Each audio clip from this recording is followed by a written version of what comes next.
destroying the destroyers of the earth.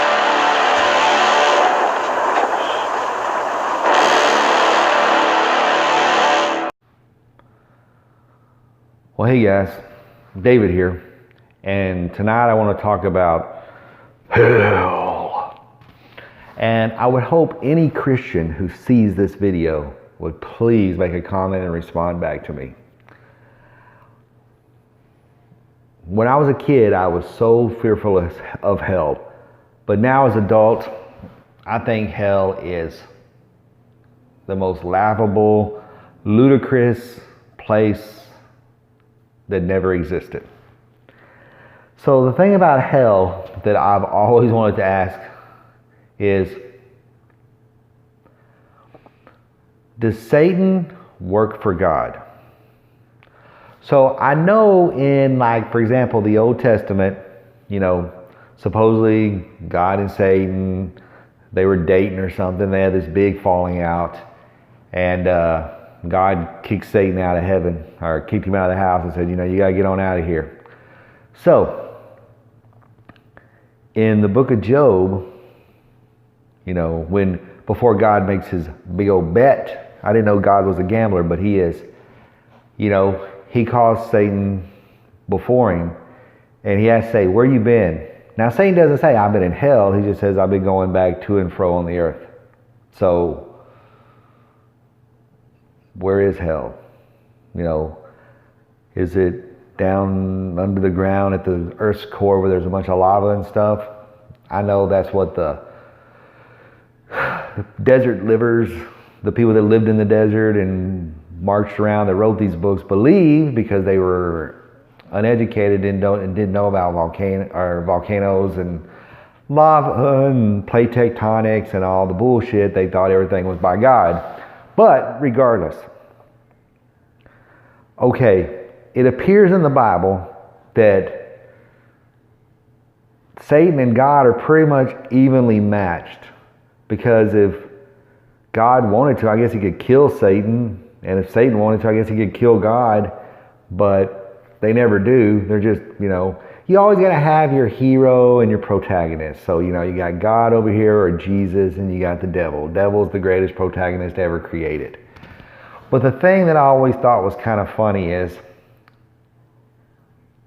if there really was a God and there really was a hell, number one, if I got sent to hell because I didn't believe in God, why would the devil be against me? Why would he torture me? He would be like, hey, you're on my team, you're against God. Why would he be mad at me? That's what never made no sense to me, because what makes the devil have to do what God tells him to do? Can't he just say, no, I'm not going to do it? It looks like he can, because he gave him free will, and he said, worship my creation, Adam and Eve. And he was like, hell no, I'm not doing that. So boom, they had a falling out. So it looks like Satan can tell God, no, I'm not doing that. So if there really was a hell and I died and went there, what makes Satan obligated to torture me? Is it something he just gets off on? It's ridiculous, and it doesn't make any sense. Because when you break it down and you start thinking about it, and you get down to, like, what's Satan's motivation? Okay, Satan's motivation is he doesn't want anybody to follow God. So if I'm an atheist and I don't follow God, and there is a God and a Satan, which I don't believe there's no God and there's no Satan. I don't believe that at all. But let's just say, for argument's sake, that there is a Satan and there is a God. So if I'm not a believer and then I die and go to hell, wouldn't I be one of Satan's right-hand man? Would he be like, hey, Dave, give me a hug when I come in, and be like, man, you were good not to follow God. You thought for yourself. And that's the thing that I always looked at, that I always thought was so funny. Because I hear people, especially when it comes to politics and stuff like that, and they'll say, well, I'm a Christian, and, you don't want to be like those sheep. You don't want to be a conformist. But that's kind of what you are. Like, God's saying, conform, do exactly as I tell you. You are a sheep. That's why, he calls himself a shepherd, because a sheep follows the shepherd. But Satan's like, hey man, think for yourself. Like he told Adam and Eve, hey guys, you're not going to die. Come on. You're going to be like God, knowing good from evil. Satan is kind of like, he's like, your cool uncle that's like, hey, I know, your mom and dad said you can't drink a beer, but here, come on, have a sip. They're not around. Take a little sip. It ain't going to hurt you.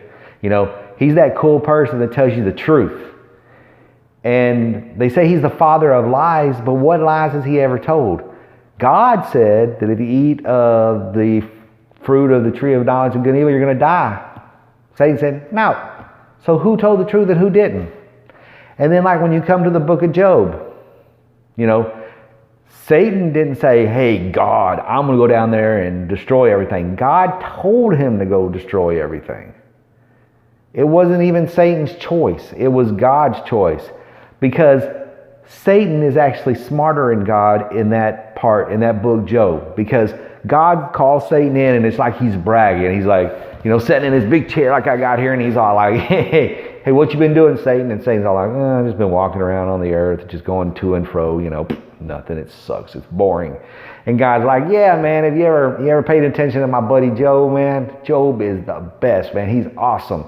And Satan's like, yeah, but that's because you give him everything. Look, he's got a freaking nice house, he's got family, he's got a bunch of money. But I bet if you took that away from him, he wouldn't follow you.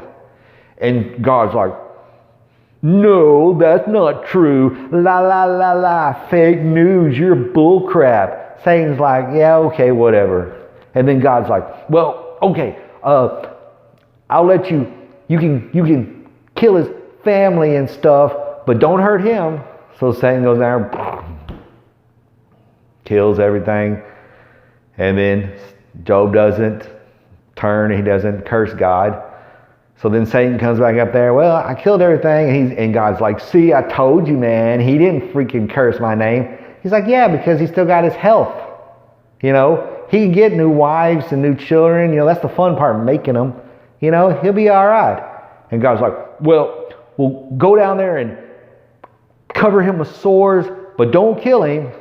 So Satan goes down there. It was like Satan was playing on God's emotions and just screwing with God. And that's the thing that I thought was the funniest. In that story, even though God's trying to act like he's the cool one, Satan was pretty much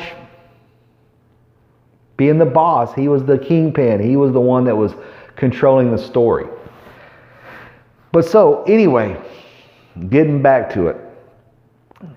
These stories of God and Satan, it's so much, reminds me of stories. It's just like they took other mythologies and just changed the names. It's like the story of Prometheus, because Prometheus was a Greek god who stole fire and gave it to men in a way to help them. And then he was cursed. And it's the same thing with Satan. He wanted to give men knowledge and then he was cursed. It's the gods are selfish and they're insecure and they want to keep all the stuff for them. But it's these supposedly bad guys that really want to advance mankind. They want to advance mankind forward and they believe in knowledge. It's like the serpent, for example. If you go and do research about the serpent was always a symbol of knowledge, of forbidden knowledge. That's why even to this day, if you look at our medical iconography, you'll see a snake in the famous symbol of medicine. It's snakes because snakes represent knowledge, illumination. And most of the times hidden knowledge. So things like that scared the status quo. And there were these groups that would, for example, the Christian, or not even Christian back then, the religious ruling class, they would be like, it's God that causes thunder, it's God that causes lightning, it's God that causes disease, it's God that causes earthquakes. It's God that causes floods. It's God that causes droughts. But then there was these guys that were the early scientists, or they call them the alchemists, that was like, hey, wait a minute. You're saying that God causes sickness. Well, I found this root here that, can make you feel better. And they're like, burn him, throw stones on him, kill him. And then, they were saying this planet's the center of the universe and everything goes around us. And then this one little guy comes up and he's like, his name's Galileo. And he's like, hey, I found that, we actually, we're not the center, but we rotate around the sun. Hey, arrest him, blah, blah, blah. So it's knowledge. The serpent, readers in Jesus' time and even before Jesus' time, back in Abraham's time, when they heard that story, they wouldn't associate the serpent with the devil.